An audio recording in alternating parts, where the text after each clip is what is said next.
The espresso machine hissed behind me like an angry cat as I balanced 3 plates of tiramisu along my forearm. Friday night at Salvatore's was always chaos. A symphony of clinking glasses, murmured conversations, and the occasional burst of laughter from the corner booth where the big tippers sat. My feet ached in the mandatory black heels that added 3 inches to my height, but subtracted years from my life expectancy. 8 hours into my double shift, and I still had 3 more to go. "Emma, table 7's still waiting on their check," Marco, the floor manager, snapped as I passed. His breath reeked of cigarettes and cheap cologne. "On it," I muttered, though my to-do list was already impossibly long. Single mom waitresses don't get the luxury of excuses. I delivered the desserts with my practiced smile, the one that didn't quite reach my eyes but still earned decent tips. My daughter Lily's 5th birthday was next week, and every extra dollar meant I might actually be able to buy her that princess dress she'd been dreaming about. The one with the ridiculous amount of tulle and glitter that would inevitably end up all over our tiny apartment. "Can I get you anything else?" I asked the middle-aged couple, who barely looked up from their phones. "Just the check," the man replied without making eye contact. As I turned to retrieve their bill, the front door opened, sending a cool October breeze swirling through the restaurant. The ambient noise dimmed almost immediately, like someone had turned down the volume on a stereo. I felt it before I saw it, the shift in atmospheric pressure that meant someone important had entered. Marco straightened his posture so quickly I thought his spine might snap. The hostess, Gabriella, young and gorgeous with ambitions far beyond this place, smoothed her hair and hurried forward with a smile I'd never seen her use on regular customers. That's when I saw him. He entered like he owned the place, which rumors suggested he probably did. Tall and impeccably dressed in a charcoal suit that looked like it cost more than my monthly rent, he moved with the easy confidence of someone who never had to ask for anything twice.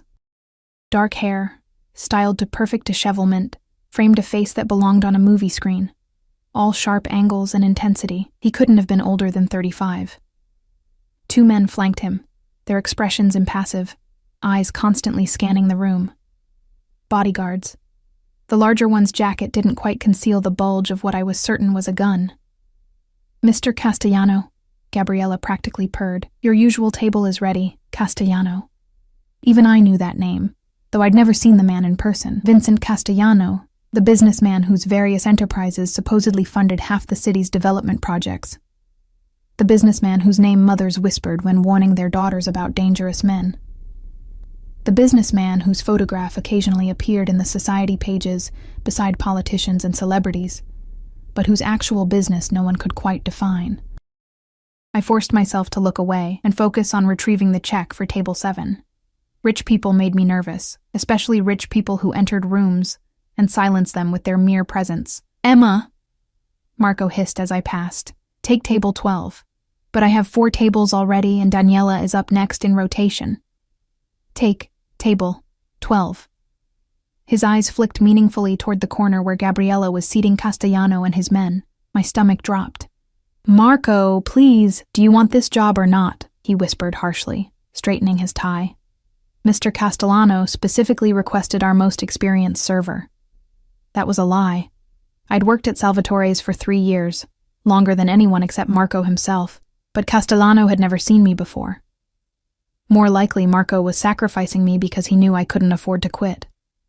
I took a deep breath, tucked a stray strand of blonde hair behind my ear, and approached the table. The 2 guards sat facing the entrance, while Castellano took the seat with his back to the wall, giving him a view of the entire restaurant. Smart. Paranoid, but smart. "Good evening, gentlemen. Welcome to Salvatore's. May I start you with something to drink?" My voice came out steadier than I expected.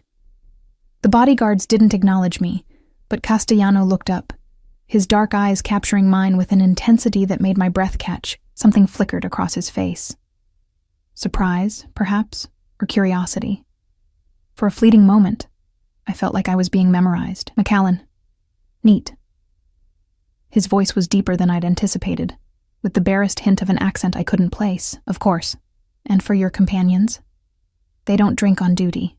His gaze never left my face, making me acutely aware of the smudge of mascara I probably had under my right eye and the faint scar on my chin from when I'd fallen off my bike at 12.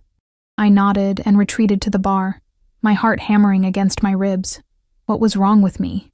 He was just another customer, a dangerous, powerful customer who could probably ruin my life with a phone call, but still, just a customer. The night progressed with a strange sort of tension. Every time I approached table 12, I felt Castellano's eyes tracking my movements. He ordered the osso buco, our most expensive dish, but barely touched it, instead nursing his scotch and occasionally murmuring something to his guards that made them nod curtly. By 11, the restaurant had emptied except for Castellano's table and a group of college students celebrating a birthday. I cleared dishes from a nearby table, trying not to look in his direction, when one of the college boys stumbled backward, bumping into me hard enough to send the stack of plates in my hands crashing to the floor. "Sorry," the boy slurred, not sounding sorry at all as his friends laughed. I knelt to gather the shards, my cheeks burning with embarrassment. Marco would dock my pay for the broken dishes, money I couldn't afford to lose. "Here." A voice above me made me start. One of Castellano's guards, the smaller one with a scar through his eyebrow, crouched beside me with a napkin full of broken ceramic. "Thank you," I whispered, surprised. He nodded and returned to his table where Castellano was signing the check, his expression unreadable. 15 minutes later, they left without further interaction, and I breathed a sigh of relief. The tension in my shoulders eased as I finished my closing duties, calculating how much I'd made in tips. Not enough, never enough, but better than yesterday. I was wiping down the last table when Marco approached, his expression unusually anxious. "He left this for you." He thrust an envelope into my hand. Inside was a $100 bill and a business card with just a phone number embossed in silver. No name, no company. "What the hell?" I murmured. Marco shrugged, looking both impressed and worried. "Consider yourself lucky. Or unlucky. I'm not sure which." I slipped the money and card into my pocket, unsure what to make of it. Rich men sometimes left big tips to impress their companions, but Castellano hadn't seemed like he was trying to impress anyone. By the time I left the restaurant, it was nearly midnight. The October air bit through my thin jacket as I hurried toward the bus stop, already calculating if I could catch the last bus, or if I'd have to splurge on a rideshare. Lily was staying overnight with my mother, which meant I didn't have to rush home for once, but I was bone-tired and wanted nothing more than my lumpy mattress and silence. The street was deserted except for a black SUV idling near the restaurant's service entrance. I quickened my pace, clutching my purse closer. "Miss!" The voice came from behind me, making me jump. I turned to find the bodyguard with the scarred eyebrow standing a few feet away, his hands visible at his sides in what I realized was a deliberately non-threatening posture. "Mr. Castellano would like to offer you a ride home." My throat went dry. "No, thank you. I'm fine with the bus. The last bus left 10 minutes ago." He was right, I realized with a sinking feeling. I'd lost track of time during closing. "I can call a rideshare. At the rate they're charging tonight, that would cost most of your tips." His expression remained neutral. "It's just a ride, no strings." I hesitated, weighing my options. A ride with a man whispered about as dangerous versus a 30-minute wait for an overpriced rideshare in the cold, followed by an almost empty late-night train where I'd been harassed more than once. "Fine," I finally said. "Just a ride." The SUV's back door opened as we approached, revealing Castellano sitting inside, his phone illuminating his sharp features in the darkness. He didn't look up as I slid in, keeping as much distance between us as the leather seat allowed. "Address?" he asked, still focused on his screen. I gave it to him, and he relayed it to the driver, who pulled away from the curb with smooth efficiency. We rode in silence for several blocks, the only sound the soft hum of the engine and the occasional ping from Castellano's phone. I stared out the window, watching my neighborhood grow progressively shabbier as we approached. "How long have you worked at Salvatore's?" His question startled me. 3 years. "You don't look old enough to have worked anywhere for 3 years." I bristled slightly. "I'm 27. That made him look up, a flicker of surprise crossing his features. "You have a child." It wasn't a question, which unnerved me. "How did you—" "The way you check your phone between tables, the faded sticker on its case. The fact that you count your tips 3 times before putting them in your pocket. His eyes, dark and penetrating, studied me with unnerving precision. Single mother, I'm guessing. My skin prickled. Is there something you want, Mr. Castellano? Because if this is some kind of proposition, you should know I'm not. That's not why you're here, he interrupted, his tone sharpening before smoothing out again. I'm merely curious. About a waitress? I doubt that. A small smile touched his lips but didn't reach his eyes. I'm curious about a woman who works at an Italian restaurant, yet doesn't know what the tattoo on her wrist means.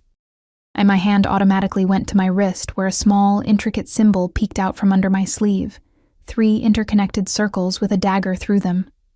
It's my mother's tattoo. I got it when I turned 18. Your mother has this exact tattoo? Something in his voice had changed, a tension I couldn't identify. Yes. She's had it since before I was born. I always thought it was beautiful. I pulled my sleeve down self-consciously. What does it mean? Castellano was silent for a long moment, his expression unreadable. Then the car stopped. We've arrived, he said softly. I looked out to see my apartment building, a shabby 5-story walk-up with peeling paint and security bars on the lower windows. Thank you for the ride, I said, reaching for the door handle. Emma. My name in his mouth sounded different, almost reverent. That symbol marks someone under the protection of the Castellano family.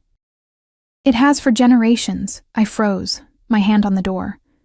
What are you saying? I'm saying, he replied, his dark eyes holding mine, that either your mother once belonged to my family's organization or she was being protected by it. My mind raced, struggling to process his words. My mother, Patricia Bennett, was a kindergarten teacher who baked cookies for the PTA and cried at Hallmark commercials. She couldn't possibly have connections to someone like Vincent Castellano. You're mistaken, I said, my voice barely above a whisper. I'm never mistaken about family matters. He reached into his jacket and pulled out a card, different from the one he'd left with the tip, this one bearing an embossed crest that matched my tattoo. Call this number tomorrow. Ask for me.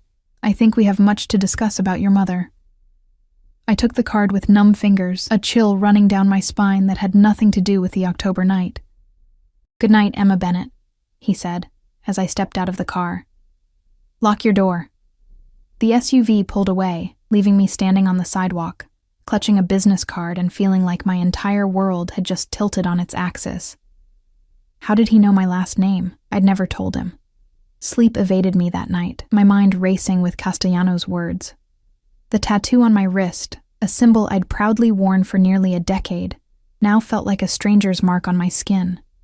I traced its lines in the dim glow of my bedside lamp, trying to reconcile the design with his claim.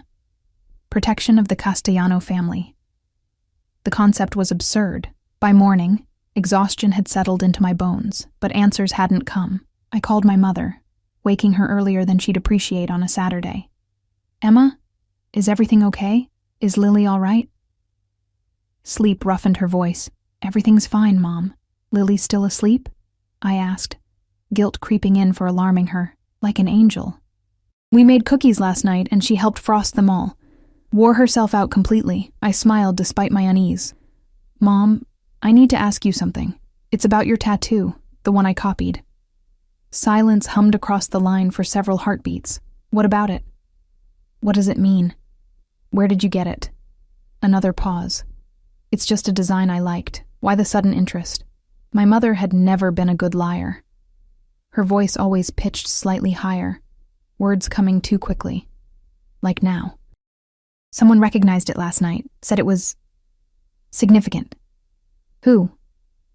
The sharpness in her tone startled me. A customer at the restaurant.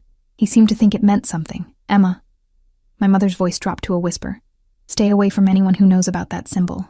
Please. Ice slid down my spine. Mom, what aren't you telling me? It's nothing for you to worry about. Ancient history. She forced brightness into her tone. When are you picking up Lily? I thought we might go to the park this afternoon if the weather holds. The abrupt subject change told me everything I needed to know. She was hiding something, but pushing her would only make her retreat further. I'll be there around 4, I conceded, knowing this wasn't a conversation for the phone. And Mom? I love you. I love you too, sweetheart, more than anything. After hanging up, I stared at Castellano's card on my nightstand. The embossed crest caught the morning light, making the dagger at its center gleam like a warning. I should throw it away, forget the strange encounter, and move on with my life. Instead, I picked up my phone and dialed. A woman answered on the second ring. Castellano residence. My stomach clenched. I need to speak with Vincent Castellano. Your name? Emma Bennett. One moment. The line went silent for nearly a minute. I almost hung up, convinced this was madness, when his voice filled my ear. Emma, I was hoping you'd call. Castellano sounded more relaxed than he had last night, almost pleased. You said we needed to talk about my mother. Not over the phone. The warmth in his tone cooled. Are you free this afternoon? I thought of my plans to pick up Lily. I have commitments until evening, 8 o'clock then. I'll send a car. It wasn't a question. No, I said firmly. I'll meet you somewhere public. A brief silence followed, and I wondered if I'd offended him. Then he chuckled, a low sound that sent an involuntary shiver through me. Cautious? Good. There's a cafe on Westmore and 9th. Luciana's. Does that work? I knew the place. Upscale but quiet, with enough patrons that I wouldn't feel isolated. Fine. 8 o'clock. Until tonight, Emma. The way he said my name made it sound like something precious. After retrieving Lily from my mother's, deliberately avoiding any mention of the tattoo or Castellano, I spent the afternoon trying to focus on my daughter's chatter about kindergarten and cookies, rather than the evening ahead. Lily's face lit up as she described the princess dress she hoped to get for her birthday, her small hands gesturing dramatically. And it has sparkles all over, Mom, like a million stars. I smiled, my heart aching with love for this tiny human who deserved so much more than I could give her. It sounds beautiful, sweetheart. Grandma says maybe Santa will bring it early, she confided, blue eyes, so like mine, wide with excitement. I made a mental note to thank my mother for managing Lily's expectations. The dress was still beyond my budget, even with last night's generous tip. At 7:30, I left Lily with Mrs. Abernathy from the apartment below us, a retired teacher who occasionally watched her when I worked evenings. I'd changed 3 times, finally settling on dark jeans and a sweater that wasn't too worn at the cuffs. Respectable, but not like I was trying to impress. Luciana's glowed with warm light when I arrived, exactly at 8. The cafe was busy but not crowded, soft jazz playing beneath the murmur of conversation. I spotted Castellano immediately, seated at a corner table with a clear view of both entrances. Alone. Surprisingly, he stood as I approached, pulling out a chair for me. Up close, in proper lighting, he was even more striking than I remembered. Dark eyes that missed nothing, features that might have been carved from marble. An aura of contained power that seemed to vibrate around him. You came, he said, as though he'd had doubts. You said it was about my mother. I settled into the chair, maintaining eye contact despite the nervous flutter in my stomach. A server materialized beside us. Castellano ordered espresso without looking at her. I asked for tea, needing something to hold. Your mother's name is Patricia Bennett, he began, once the server departed.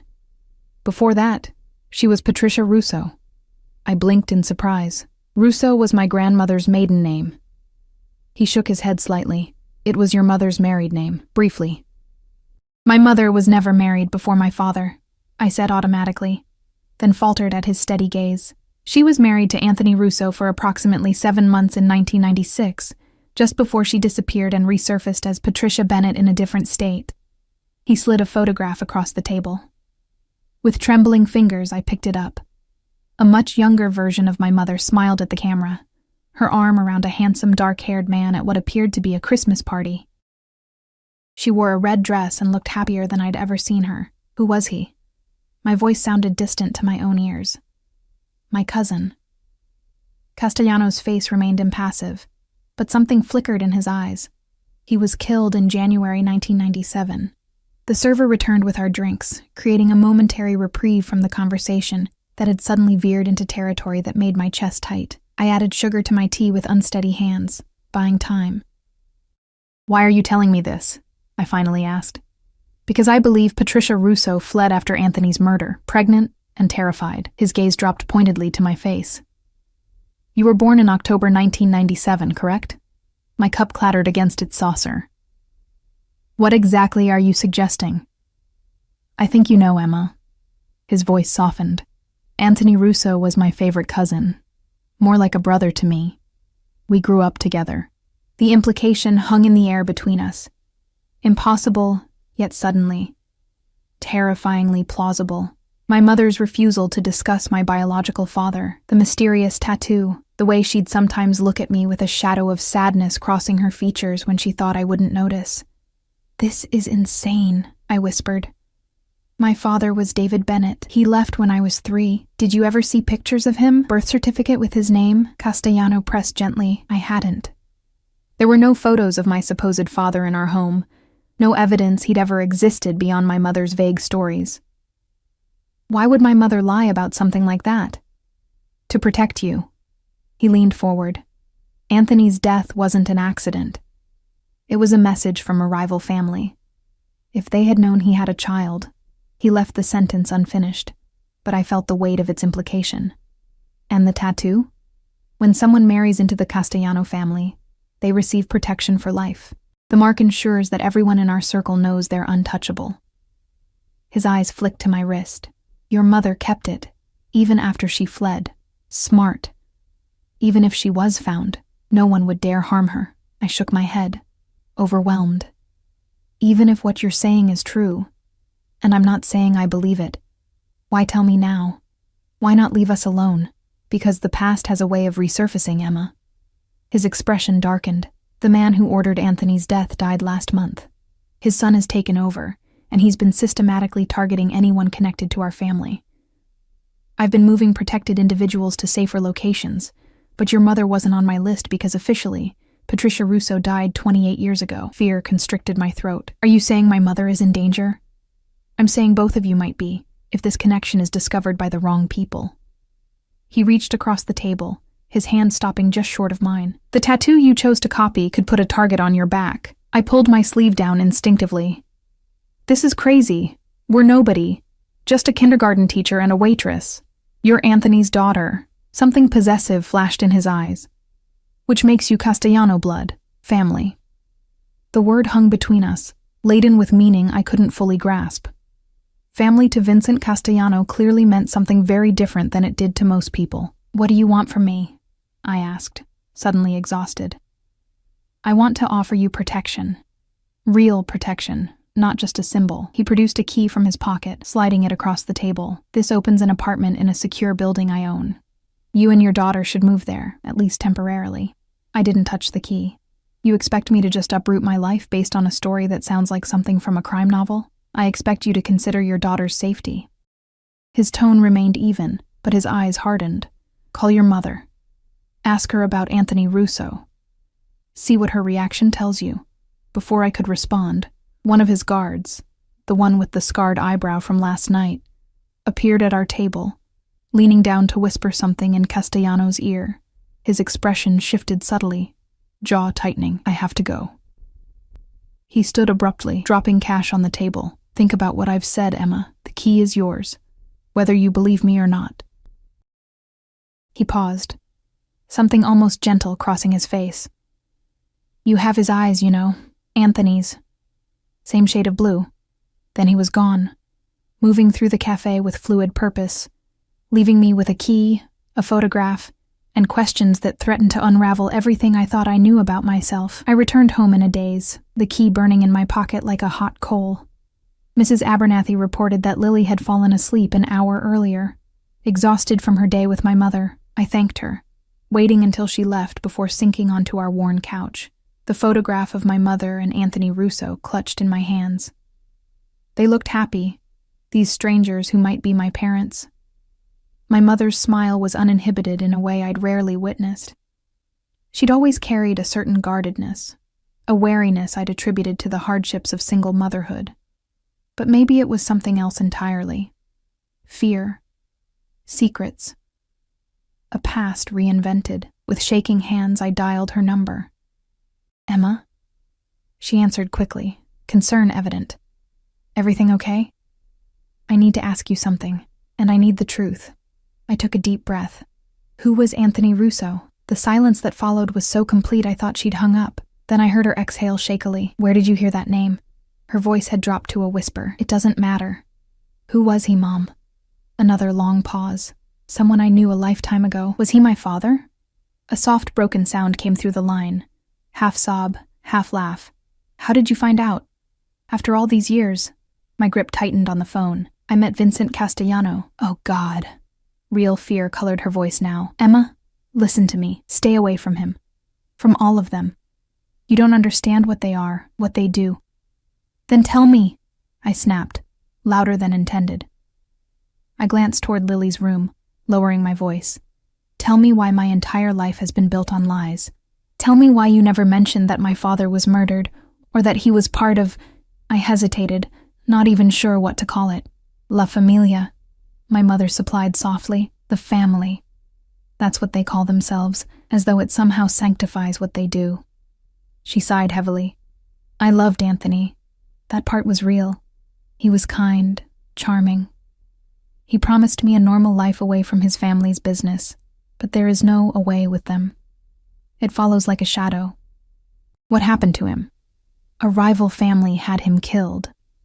A warning to Vincent, who was rising quickly within the organization. Her voice caught. I was pregnant with you. When I heard what happened, I ran. Vincent's father helped me disappear, gave me a new identity, money to start over, made me promise never to return or contact anyone from that life. But you kept the tattoo, I said, recalling Castellano's words. Protection, she admitted, just in case. I never thought you would copy it, never imagined you'd somehow cross paths with them. My head spun with revelations. Castellano says we might be in danger, that whoever killed Anthony might come after us. What? Why now? Panic edged her voice. Something about the original boss dying. His son taking over. I rubbed my temples, a headache building. He gave me a key to an apartment, said we should move there. He wants to control you, my mother said flatly.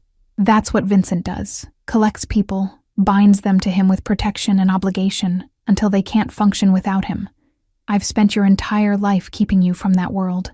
He says I'm family, Castellano blood, and in his mind, that gives him ownership. Her voice hardened. Emma, listen to me. Take Lily and come here tonight. We'll figure this out together. I hesitated, remembering the intensity in Castellano's eyes when he mentioned Lily's safety. I'll come tomorrow morning. I need time to think. We said goodbye, and I sat in the darkened living room, the photograph still in my hand. My father had died before I was born, murdered by people who might now be looking for me. It seemed impossible, like something from a movie rather than my unremarkable life. I checked on Lily, watching her sleep peacefully, blissfully unaware that her world might be crumbling. She looked angelic with her blonde curls spread across the pillow, small hands clutching her favorite stuffed rabbit. I'd do anything to protect her. Wasn't that what my mother had done for me? A soft knock at the door startled me from my thoughts.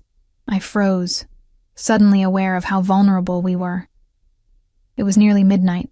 No one visited at this hour. The knock came again, more insistent.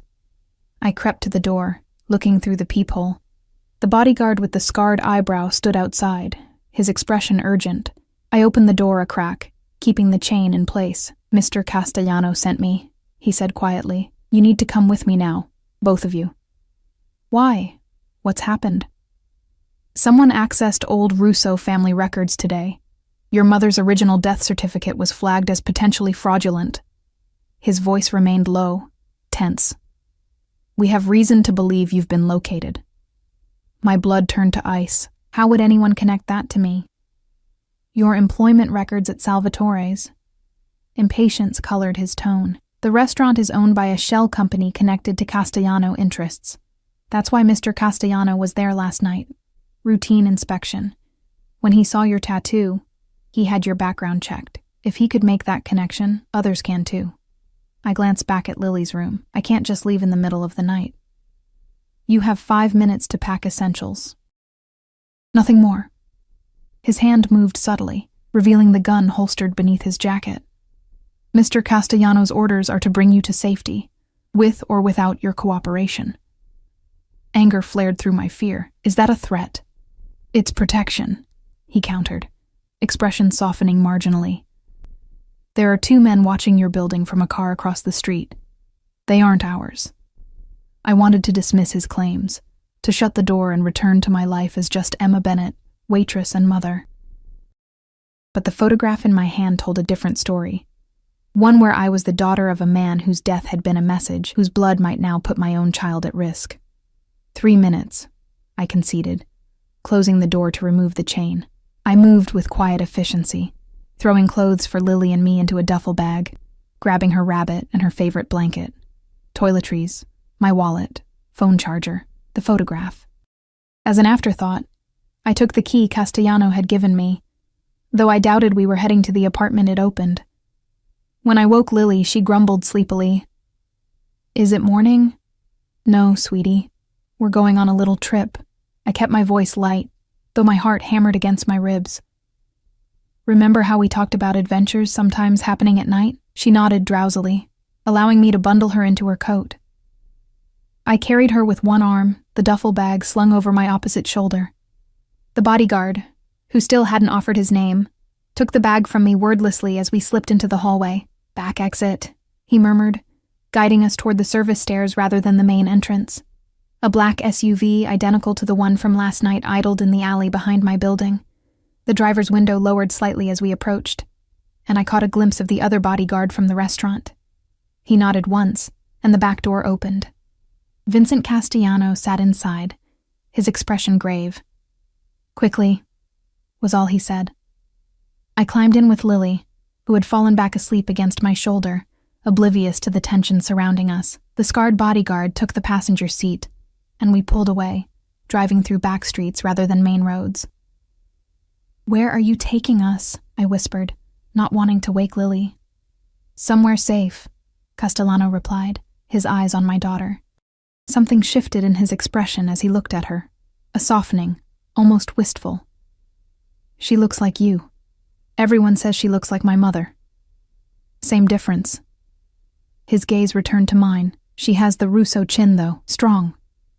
I adjusted Lily's position, creating a slight barrier between her and Castellano with my body. He noticed, a faint smile touching his lips. I'm not the threat, Emma. So you keep saying, yet here I am, essentially kidnapped in the middle of the night. His jaw tightened. Would you prefer I left you there for Donato's men to find? Perhaps you'd like to explain to your daughter why strangers are asking about her grandmother's past, about a father she never knew existed? Stop, I hissed, glancing at Lily to ensure she was still asleep. We drove in tense silence for nearly half an hour, leaving the city behind for winding roads that led into the wooded hills overlooking the coastline. Eventually, we turned onto a private drive, approaching a large modern house built into the hillside, its wide windows overlooking the distant ocean. Welcome to my home, Castellano said as the SUV stopped at the entrance. Your home? I hadn't expected that. I thought you were taking us to the apartment. This is more secure. He exited the vehicle, then held his arms out. Let me take her while you get out. I hesitated, instinctively protective. She's exhausted, and you're exhausted, he said softly. Let me help. Something in his tone, a gentleness I hadn't heard before, made me relent. I carefully transferred Lily to his arms, watching as he cradled her with surprising tenderness, her head nestling against his shoulder as though she belonged there. The sight created a confusing mix of emotions. Alarm at seeing my child in the arms of a man whose world represented everything I feared, yet an inexplicable sense that he would sooner die than let harm come to her. Inside, the house was minimalist but luxurious, with open spaces and carefully selected art pieces. Castellano carried Lily up a floating staircase to a guest bedroom, where he laid her gently on a bed that dwarfed her small form. I had my housekeeper prepare this room when you called earlier, he explained, stepping back as I removed Lily's shoes and tucked her beneath the plush comforter. The connecting door leads to your room. I smoothed Lily's curls, placing her rabbit beside her. When I turned, I found Castellano watching us with an unreadable expression. Why are you doing this? I asked once we'd stepped into the hallway, closing Lily's door partway. I told you. Your family. I'm a stranger with a dubious connection to your dead cousin.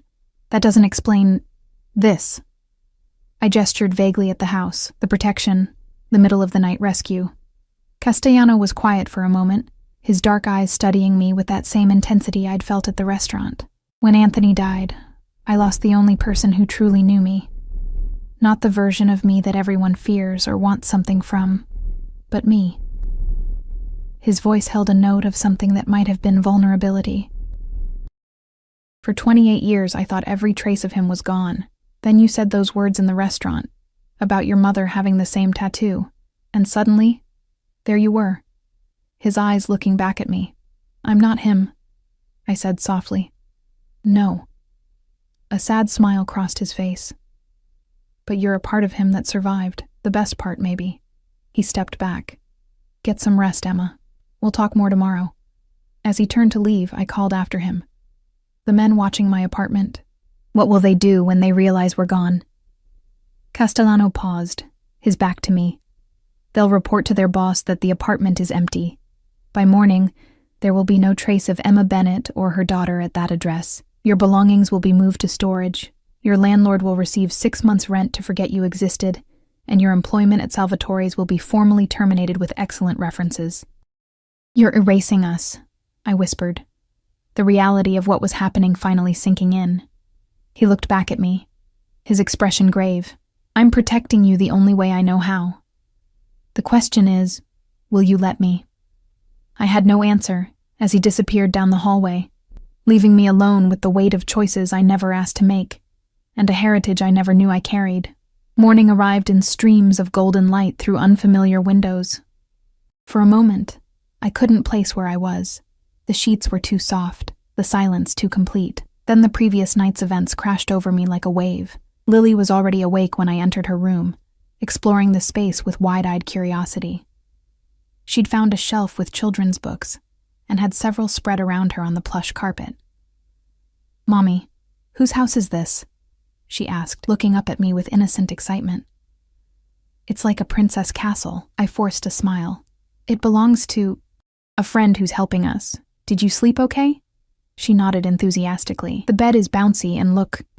She pointed to the windows that stretched from floor to ceiling. "You can see the whole ocean." I crossed to the window, taking in the breathtaking view of coastline stretching into the distance, sunlight glittering on the water. It was beautiful, peaceful, and a world away from our cramped apartment with its view of the neighboring building's brick wall. "Mom, I'm hungry," Lily announced, abandoning the books to tug at my hand. We ventured downstairs together, following the scent of coffee. The kitchen was a chef's dream, all gleaming surfaces and professional-grade appliances. A dark-haired woman in her 50s stood at the counter, arranging pastries on a platter. She looked up as we entered, her expression warming. "Good morning. You must be Emma and Lily. I'm Sophia, Mr. Castellano's housekeeper." Her accent was distinctly Italian, her manner motherly. "Breakfast is ready. The little one likes pancakes?" "I made Mickey Mouse shapes."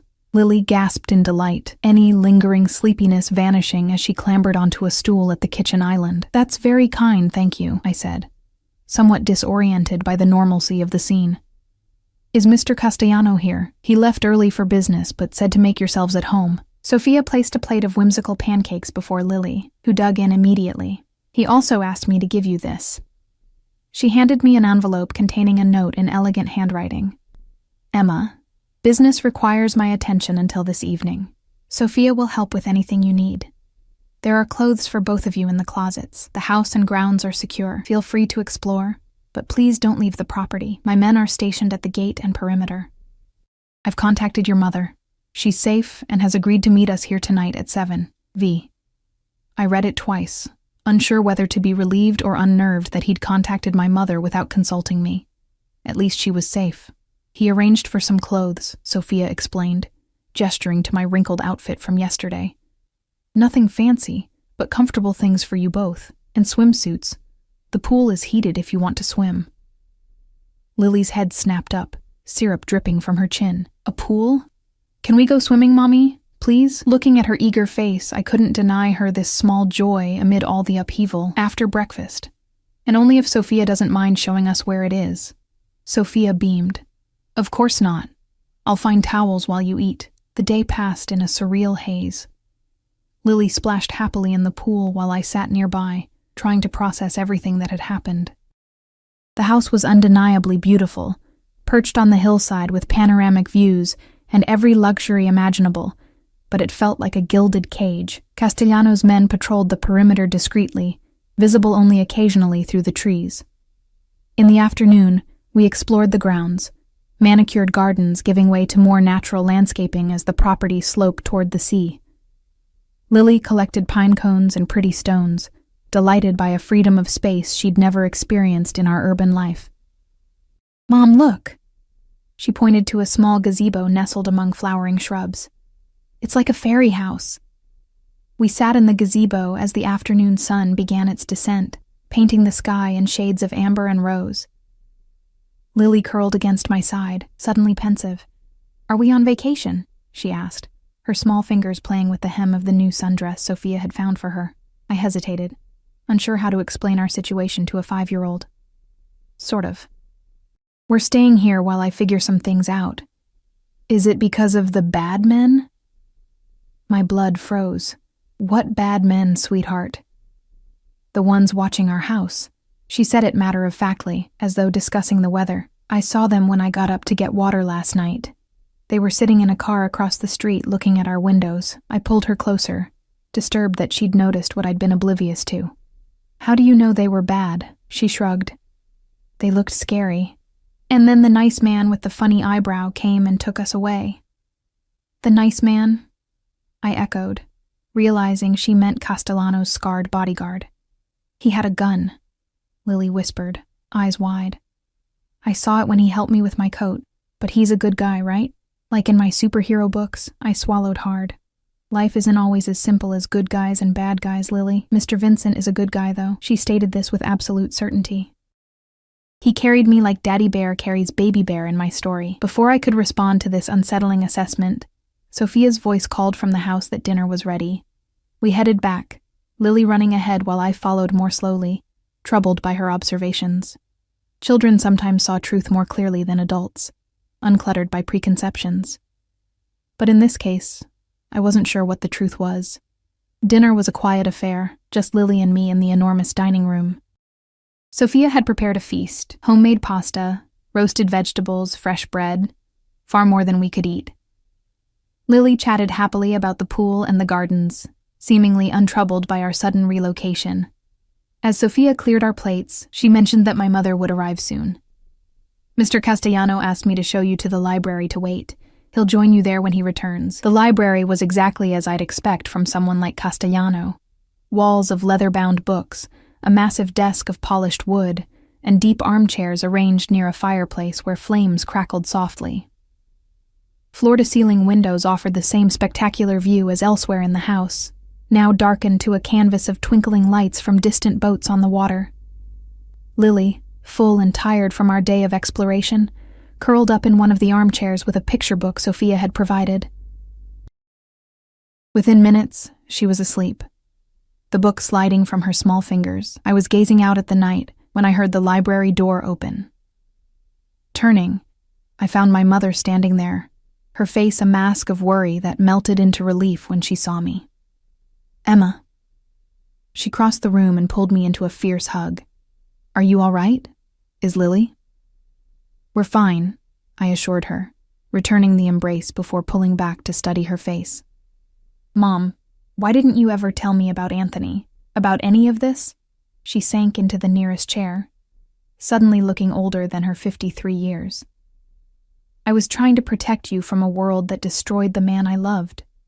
A world where loyalty is measured in blood and violence is a business transaction." Her eyes drifted to Lily's sleeping form. "I wanted something different for you." For her. "You still should have told me. Would it have changed anything?" she challenged softly. "Would knowing your father was murdered by a rival crime family have made your childhood happier? Would carrying the Russo name have made your life better?" Before I could answer, the door opened again. Vincent Castellano entered, his suit impeccable despite the late hour. Though fatigue shadowed his eyes, he paused when he saw my mother, something complicated passing across his features. "Patricia," he said quietly. "It's been a long time." My mother stood, her posture stiffening. "Not long enough, Vincent." An awkward silence stretched between them, loaded with history I couldn't begin to understand. "Thank you for coming," he finally said, his tone formal. "I know you'd rather be anywhere else." "I came for my daughter and granddaughter," she replied coolly. "Not for you." I moved to stand between them, uncomfortable with the tension. "Can someone please explain what's happening? Why we had to leave in the middle of the night? Who those men were?" Castellano glanced at Lily, still sleeping peacefully in the oversized chair. Perhaps somewhere more private. We followed him to an adjoining study, leaving the door cracked to keep Lily in view. He poured 3 glasses of amber liquid from a crystal decanter, offering them wordlessly. My mother declined. I accepted mine and took a fortifying sip, the whiskey burning a path down my throat. "Marco Donato took over his father's organization last month," Castellano began without preamble. "His first move was to void all old truces and alliances. His second was to compile a list of outstanding debts he believes are owed to his family." "What does that have to do with us?" I asked. "Anthony's death was never avenged," my mother answered before Castellano could, her voice hollow. "In their world, that's a debt unpaid." Castellano nodded grimly. "Donato's father was more practical. He understood that some conflicts are better left buried. The son is ideological. He sees his father's unfinished business as a stain on their honor, so he's hunting down everyone connected to old grudges," I said slowly, the horror of it dawning on me, "including Anthony Russo's widow and child." "Yes." Castellano's expression darkened. "When I recognized your tattoo, I had you investigated immediately. Finding out Anthony had a daughter." He broke off, something raw flashing across his face. "I should have anticipated Donato would make the same connection once he started digging into old records." "Those men watching our apartment," I whispered. "They would have taken you to Donato," he confirmed, "and used you to draw out your mother." My mother made a small, pained sound. "This is why I ran, why I've spent 28 years looking over my shoulder." She turned to me, eyes bright with unshed tears. "I'm so sorry, Emma. I never thought my past would find you." I looked between them. My mother, who had built an entirely new life to protect me, and Castellano, who had uprooted us from that life for the same reason, both claiming to want my safety, yet fundamentally opposed in their methods. "What happens now?" I asked, directing the question at both of them. "You stay here under my protection until I resolve the Donato situation," Castellano stated firmly. My mother scoffed. "Resolve it how, Vincent? The same way your family resolves all its problems?" His jaw tightened. "By whatever means necessary to keep them safe." "And then what?" she pressed. "Emma and Lily become part of your world? Another generation pulled into the family business? That's not what I want," he said, his voice suddenly quieter. "What do you want then?" I interjected, tired of them talking about me as though I weren't present. Castellano's dark eyes found mine, intense and unreadable. "I want to give you the protection Anthony would have provided. I want your daughter to grow up without looking over her shoulder. I want—" He stopped, seeming almost surprised by his own vehemence. In the silence that followed, the study door swung wider, and a small voice asked sleepily, "Mommy?" Lily stood in the doorway, rubbing her eyes, her blonde curls mussed from sleep. 3 pairs of eyes turned to her, the living embodiment of everything at stake. "Grandma!" Lily's face brightened when she spotted my mother. She ran across the room, throwing herself into waiting arms. "Hello, my sweet girl," my mother murmured, hugging her tightly. "I missed you today. We went swimming in a big pool," Lily announced, suddenly wide awake, "and I saw the ocean, and there's a fairy house in the garden." My mother smiled, though it didn't reach her eyes. "That sounds wonderful." Lily turned, noticing Castellano watching her with that same unreadable expression. Instead of shrinking away as she typically did with strangers, she met his gaze directly. "Are you Mr. Vincent? Sophia said you own this whole mountain." A ghost of a smile touched his lips. Just this part of it. And yes, I'm Vincent. Lily nodded solemnly, as though confirming something important. Thank you for letting us stay in your castle. You're very welcome, Miss Lily. His tone softened when addressing her, losing its customary edge. It's past your bedtime, sweetheart, I interjected, uncomfortable with the strange tableau before me. Let's get you back to sleep. Castellano straightened. Sophia prepared the blue room for your mother, across the hall from yours. He hesitated, then added, We can continue our discussion tomorrow. You should rest. It wasn't until Lily was tucked into bed again, and my mother had retired to her room, that I realized how exhausted I was. Emotionally and physically drained, I stood at the window of my borrowed bedroom, staring out at the moonlight silvering the distant water. A soft knock at my door startled me. Castellano stood in the hallway, his suit jacket gone, tie loosened, looking more human than I'd yet seen him. May I speak with you a moment? He asked, his voice low to avoid waking Lily. I hesitated, then stepped into the hallway, pulling the door nearly closed behind me. What is it? Walk with me, he said, nodding toward the stairs. Curiosity overcame my better judgment, and I followed him down to the first floor and out onto a stone terrace overlooking the nighttime landscape. The air was cool but not cold, fragrant with jasmine from climbing vines along the balustrade. Castellano leaned against the stone railing, looking out at the view rather than at me. I owe you an explanation and an apology. For which part? I asked, keeping a careful distance between us. For disrupting your life, for bringing the past back to your doorstep. He sighed, running a hand through his dark hair in a surprisingly human gesture. I've spent years looking for Anthony's killer. When I finally had proof it was Donato Sr., he died before I could act. The son was supposed to be different, Harvard-educated, more businessman than gangster. I underestimated how deeply tradition runs. My mother thinks you want to pull us into your world, I said quietly. That this protection comes with strings. He turned to face me then, his expression more open than I'd seen it. Your mother has good reason to be suspicious of me, of all of us. What she experienced, it would make anyone run and never look back. What happened? Really? Castellano was quiet for a long moment, as though weighing how much to reveal. Anthony was my father's right hand, but he wanted out. He'd met your mother, fallen in love, started dreaming of a different life. My father agreed to let him step back, unusual in our world, but Anthony was family, not just an associate. His jaw tightened. 2 weeks later, he was shot while leaving a restaurant. Your mother was with him. I gasped softly, imagining my mother witnessing such violence. She was hysterical, covered in his blood. My father brought her to our house, where we discovered she was pregnant. He met my eyes.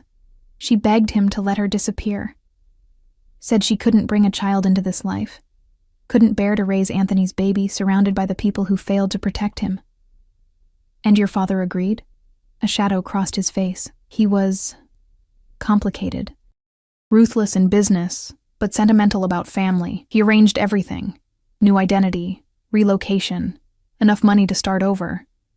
Made everyone who knew about the pregnancy swear to secrecy, including you, I said, understanding dawning. You knew about me all along. I knew Anthony's child existed somewhere. I didn't know you were a daughter, or where you'd been taken, or what name you'd been given. My father took those secrets to his grave 3 years ago. His hands gripped the stone railing. When I saw your tattoo, recognized those eyes, it was like seeing a ghost. I processed his words slowly, piecing together a past I'd never known existed. If you've protected us by keeping silent all these years, why expose us now? Why not just keep watching from a distance? Because Donato wouldn't have stopped looking once he started. Because I couldn't risk him finding you first. Something fierce flashed in his eyes. Because you're Anthony's daughter, which makes your safety my responsibility. And after this Donato situation is resolved, what then? Do we go back to our normal lives? Castellano was quiet for a beat too long. If that's what you want. But it's not what you want, I guessed, studying his face in the moonlight. He pushed away from the railing, pacing a few steps before stopping, hands shoved in his pockets. What I want hasn't mattered in a very long time, Emma. Tell me anyway. His dark eyes found mine, their intensity making my breath catch. I want to know you, the person Anthony's daughter grew up to be. I want your daughter to have opportunities my resources can provide. I want...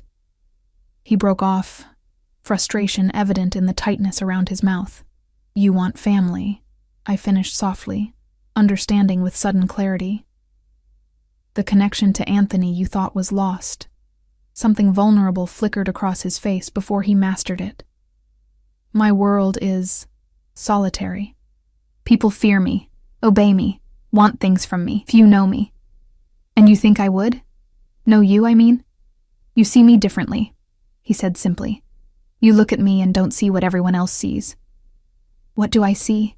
I asked, genuinely curious. A sad smile touched his mouth. Just a man. Not Vincent Castellano, capo di tutti capi, just Vincent. The rawness in his voice caught me off guard. Beneath the power and danger, there was a profound loneliness that resonated with something in me. The part that had always felt I was missing pieces of myself, missing knowledge of where I came from. I can't be what you want, I said gently. I can't replace what you lost when Anthony died. I'm not asking you to. He stepped closer, close enough that I could see the flecks of amber in his dark eyes. I'm asking for a chance to be part of your life, in whatever way you'll allow. No expectations, no demands. Just protection, I said skeptically.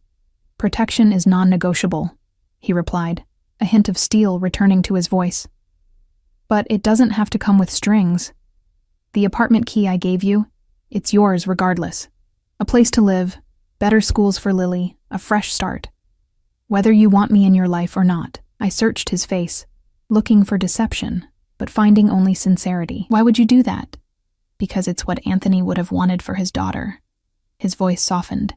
And because I've spent 20 years taking lives and building power, when maybe I should have been building something else entirely. Before I could respond, a commotion from inside the house drew our attention. Footsteps approached rapidly, and the scarred bodyguard appeared at the terrace doors, his expression tense. Boss, we've got movement at the north perimeter. 3 vehicles, no headlights. Castellano transformed instantly, all vulnerability vanishing behind a mask of cold efficiency. Get Patricia and the child to the safe room. Now. What's happening? I asked, fear clutching at my throat. Donato, Castellano said grimly. Already moving toward the house, he found us sooner than expected. The next minutes passed in a blur. The scarred bodyguard, whose name I learned was Russo like my father, escorted me upstairs where my mother was already awake, clutching a sleeping Lily wrapped in her blanket. This way, he urged, leading us through a hidden door in the hallway linen closet that opened to reveal a narrow staircase. Where's Vincent? I asked, following close behind my mother. Doing what he does best, Russo replied cryptically. The safe room was underground, a concrete bunker with monitors showing security feeds from around the property. I watched in horror as black-clad figures moved stealthily through the gardens where Lily and I had played just hours earlier. They carried weapons, professional, military-grade rifles. Are those really Donato's men? I whispered, clutching Lily closer as she slept on, mercifully unaware. Yes, my mother answered, her face pale. I recognize the formation. They're here to kill us, Emma. All of us. Russo handed each of us a bottle of water, his expression grim but composed. They won't succeed. On the monitors, I saw Castellano conferring with his men. At least a dozen of them, more than I'd realized, were stationed on the property. He moved with calm authority, positioning them strategically throughout the house and grounds. Then he drew a gun from beneath his jacket, checking it with practiced efficiency. He's going to fight them himself? I asked, disbelief coloring my voice. Of course, Russo said, as though it were obvious. Your family. He protects what's his. We watched in tense silence as the invaders breached the outer perimeter. The first shots were fired, muffled pops that barely reached our underground sanctuary. On the screens, chaos erupted. Muzzle flashes illuminated the darkness, figures falling, others advancing. I couldn't look away. horrified yet mesmerized by the violent ballet playing out above us. Through it all, Castellano moved with deadly precision, every movement deliberate and lethal. This was the man the world feared, I realized. Not the vulnerable figure who'd stood with me on the moonlit terrace minutes earlier. When a bullet grazed his arm, tearing his shirt and drawing blood, I gasped aloud.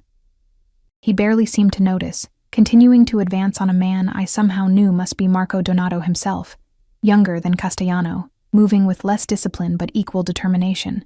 Their confrontation was brief but brutal. When it ended, Donato lay motionless on the ground where my daughter had collected pine cones that afternoon. The fighting ceased as suddenly as it had begun. Russo received a message through his earpiece, nodded once, and opened the safe room door. "It's over. They want you upstairs." In the library, Castellano stood with his back to us as we entered, looking out at the night, his posture rigid. He'd changed his bloodied shirt for a fresh one, but otherwise showed no sign of the violence that had just occurred. "Is he dead?" my mother asked, her voice steady. "Donato?" "No." Castellano turned, his expression remote. "He's on his way to a place where he'll reconsider his priorities. His father's old consigliere has agreed to assume temporary leadership of their organization until more permanent arrangements can be made." The clinical way he discussed what had just happened sent a chill through me. This was his world. Violence and power plays. Life and death decisions made in the space of minutes. "It's over then?" I asked, still holding Lily, who had miraculously slept through everything. Something in his eyes softened when they fell on my sleeping daughter. "Yes. You're safe now. Truly safe. Donato will never threaten you again." "And the price for that safety?" my mother pressed. Castellano met her gaze steadily. "Already paid, Patricia, 28 years ago by Anthony, and tonight by me." He turned to me. "The apartment is still yours if you want it. No conditions, no expectations. Just a gift from your father's family." "And you?" I asked quietly. "Where do you fit into our lives going forward?" A ghost of a smile touched his lips. "That's entirely up to you. I meant what I said on the terrace. I'm asking for a chance, nothing more." I looked down at my sleeping daughter, then at my mother, whose expression had softened almost imperceptibly. The world I'd known had shattered, but in its place was something new. A history I'd never known I had. A future with possibilities I'd never imagined. "We'll start with Sunday dinners," I said finally. "Once a month. We can build from there." The smile that transformed Castellano's face made him look younger, more like the cousin my father must have loved as a brother. "Sunday dinners," he agreed softly. "I'll have Sophia make something special." As dawn broke over the ocean, painting the sky in hues of rose and gold, I stood with my daughter in my arms, my mother at my side, and a man who had killed for us hours earlier looking at me with something like hope in his eyes. I didn't know what the future held, but for the first time, I felt the strength of knowing exactly who I was. Emma Russo Bennett, daughter of Anthony, protected by the family I never knew I had.